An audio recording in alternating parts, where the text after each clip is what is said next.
That's really beautiful. So good to have Avery Vaughn with us as well. Y'all, we just say hi to Avery. It's always it's always amazing and wonderful to have Elena, and when we have Claire with us, Claire couldn't be with us, and so Avery came over. She sings in the choir over in the main sanctuary. If you've ever heard her over there, she's like operatic. You know, it's just amazing. And we were walking down the hall earlier this morning, and it's like, this is so amazing. You go from opera to pop to blues, back to opera, and all of our folks are so talented. It's fun to have her over here. So thanks for being with us again. And this song by First Aid Kit, we've heard, some of us have heard this one before, and the band's done it before, but this image, this question, what if the love that we have isn't enough? What if the work that we work ends up in despair? What if the road that we're on doesn't take us there, right? I mean, we live with these anxieties. And for those of you who are visiting, I mean, the way that we design this service is like a narrative. I mean, basically, our hope is that the worship service itself sort of preaches the sermon, and there's really no need for me to be here. But I have to be, because that's what I get paid for. And so, as well as to put the service together. But in a sense, all of these pieces start falling together, and that's why we use the secular music. That's why we use images and music that we live and that we breathe with day to day, and that we find inspiring. And sometimes we see these things differently.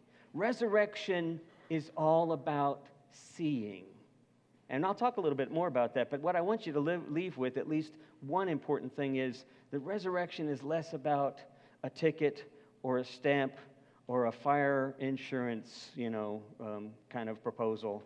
It's really about seeing differently, everything differently. And it happens day to day and moment to moment, and sometimes even in the midst of resurrection, we feel like the road's not going to take us there. And sometimes even in the midst of resurrection, we feel like the love we're giving isn't enough, or the love we're getting isn't enough. But that's what resurrection is. It's about something that's deep within that very question. You don't run from it, you don't leave it, you don't step aside from it. It's actually in the question itself. So that's kind of what we do here, and it's kind of fun, and sometimes it makes a whole lot of sense, and sometimes you might leave go, I'm not sure I understand any of that. I'm not sure where that connects, but I guarantee you will leave with some image that is going to haunt you in the very best way. I deeply believe that.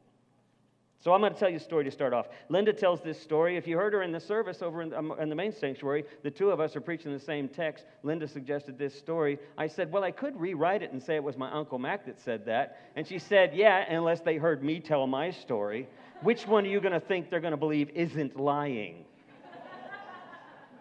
So Linda tells this story about one of her many summers that she spends up at her favorite place, which is in Indiana. It's her favorite place on earth. It's her grandfather's farm.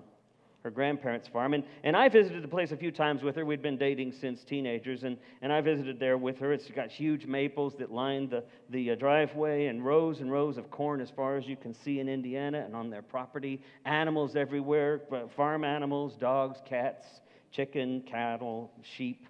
It's a big farmhouse and a big barn that's filled with cousins and uncles and aunts and lots of love and lots of mischief. And some of her experience was kind of mixed because of this mischief. Because being the youngest of all of the kids, she was also the object of a lot of the mischief. Like, for example, blindfolding her and leaving her all alone at the far end of a cornfield with 9-foot stalks all around. Sometimes she wouldn't show up for supper, and her aunt would say, Tim, where's your sister? And it's as if they'd forgotten all about her. It was getting late into the evening, and they'd said, I hope she's out on the other side of the cornfield still. Or they'd make her stick her finger in a light socket at the top of the stairs while they'd flip the switch at the bottom. It was an initiation. If you want to play with us, you got to go through this. She always survived. Turned out okay after a few years of therapy.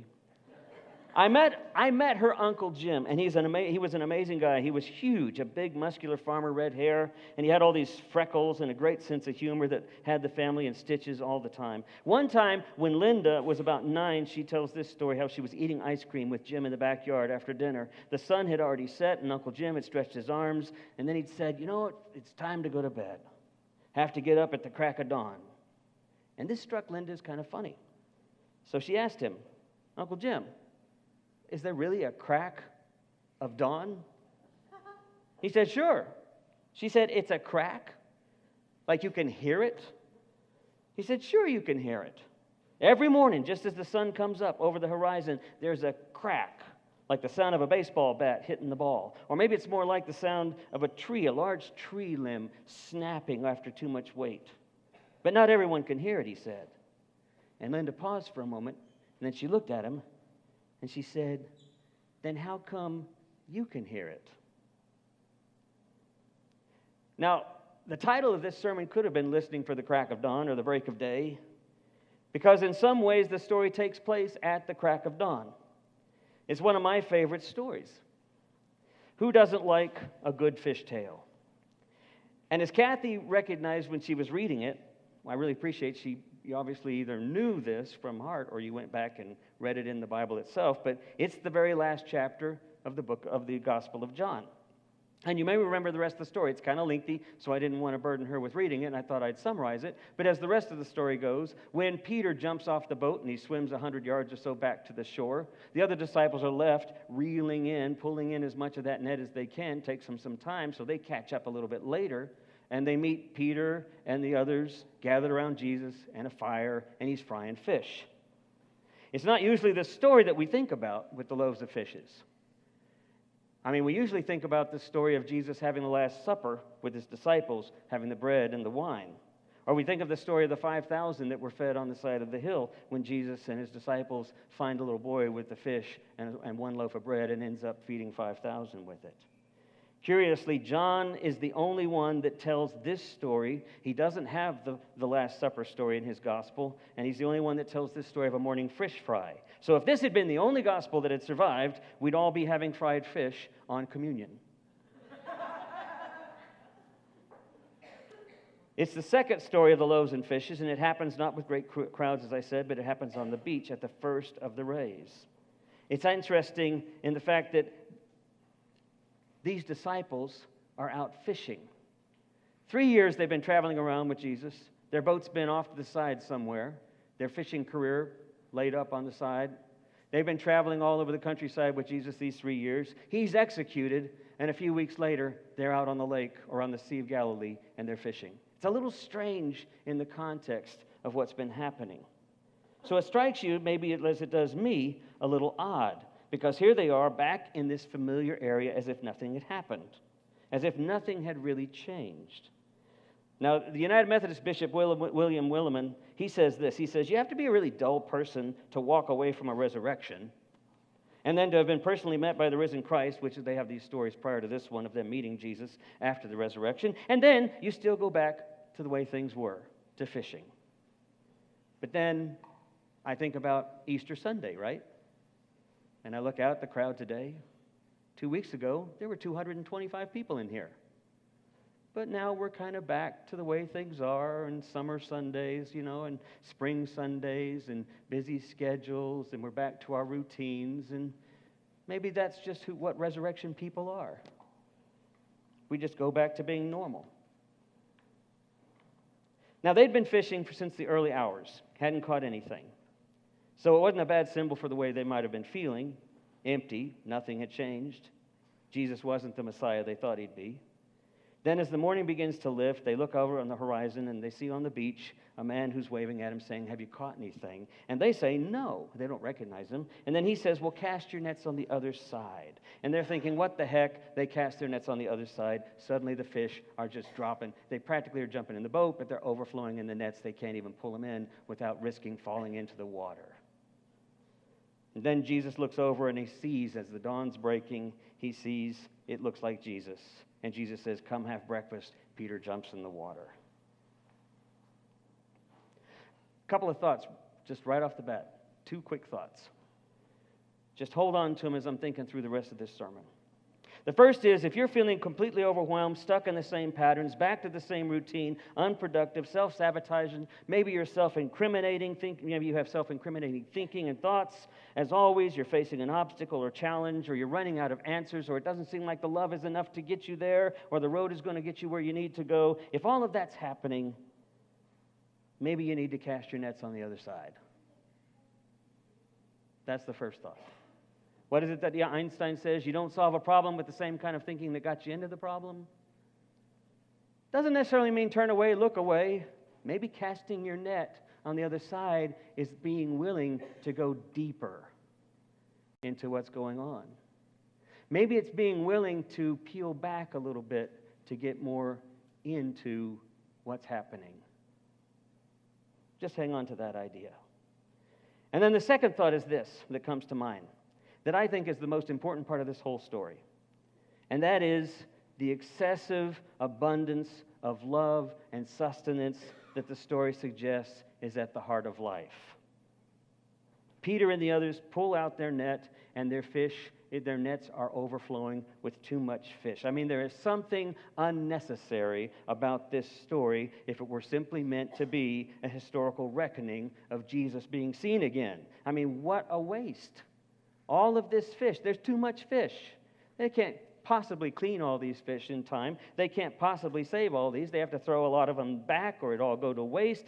But this story, which I think is so wonderful about John's gospel, this story has nothing to do with historical reckoning and everything to do with sacred depth and transformation. Because at the heart of this story, what it is telling us, that at the depths of our lives is an abundance of sustenance and a depth of meaning and the possibility of joy that we rarely know how to tap into, especially in times of loss or pain or anger or confusion. The way that John Shelby Spong puts it at the end of his book, as he wrote his last book, Unbelievable, is he puts it, he says, what we are called to be about as people of faith, as people of the new kingdom or the new kingdom, what we're called to be about is to love wastefully. What would that be like, to love wastefully? That's what this story is about. This story is simply a reminder that at the very depths of our being, there is abundance. There is something to tap into. Paul Tillich called this the ground of our being, right? We use that phrase a lot. But its ultimate acceptance is what it means. It's something that, if you don't mind me saying, Daryl, is something you tapped into. It's something we all tap into in some of the most difficult times of our lives, is this sense that we have this deep purpose and acceptance for being here. No matter what's happening, there's something more that's there. No matter what stories people tell us about us, or what stories we've created to tell ourselves about us, there's something bigger and larger than that that's at the very depth of our being. They're not tall tales. John Wesley called it grace. They're not historical recollections. They're sacred tales that are told 50 to 70 years after Jesus had been executed. The way that we remember a particular story about an uncle or a dear friend or a loved one or a particular experience, the way we remember these stories transforms or buries our lives, right? So many ways in which the stories we tell and the stories we read with a certain way of seeing end up burying us. John's gospel in particular is mystical language meant to speak to the depth of being itself. So you'll notice in John's gospel there's no nativity story that connects Jesus to the Davidic line of Judaism, like the other three gospels have, because John isn't concerned about that. John says that who Jesus was, who God is at the very depth of the cosmos. And so what does he say? In the beginning was the Word, and the Word was with God, and the Word was God, and the Word became flesh, and the Word was light of life, and the Word was light in the darkness. The Word was the crack of dawn. He connects God and Jesus to the whole of cosmos. The rest of the story that Kathy started, it ends with Peter and Jesus and the rest of the disciples sitting around the fire. They're eating. And then Jesus turns to Peter and he says, "Do you love me?" And Peter says, "Of course I love you." And he says it 3 times. Jesus says, "Peter, do you really love me?" And Peter says, "Are you listening?" "Of course I love you." Says it the 3rd time to the point of annoyance. And Peter says to Jesus, "I love you." And Jesus says, "Then feed my sheep." And it's the end of the gospel. That's basically where the gospel ends. There's this idea that I think resurrection is experienced when we practice it. A student approached his teacher, and he asked her, "Where shall I look to wake up?" And she says, "Look here." He says, "Here? Well, when will it happen?" She says, "It's happening right now." He says, "But then I don't see it." She says, "It's because you do not look." "Well, no, I'm looking. What should I look for?" he asks. And she says, "Nothing. Just look." "But at what?" he persists. She says, "Anything your eyes set on." He smiles and he says, "Okay then, must I look in a special kind of way?"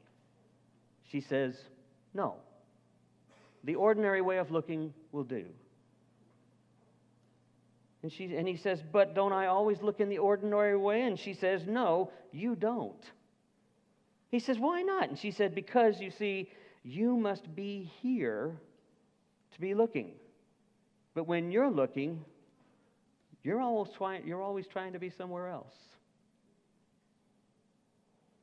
Have you ever experienced that sudden insight, those break of dawn moments where suddenly, because you've been paying attention, because perhaps you've gotten to that place where you've finally been forced to break open, then suddenly you see something more than you thought was there. And suddenly your sorrow became joy, or your life, when it felt bleak or hopeless, suddenly became something to hope for.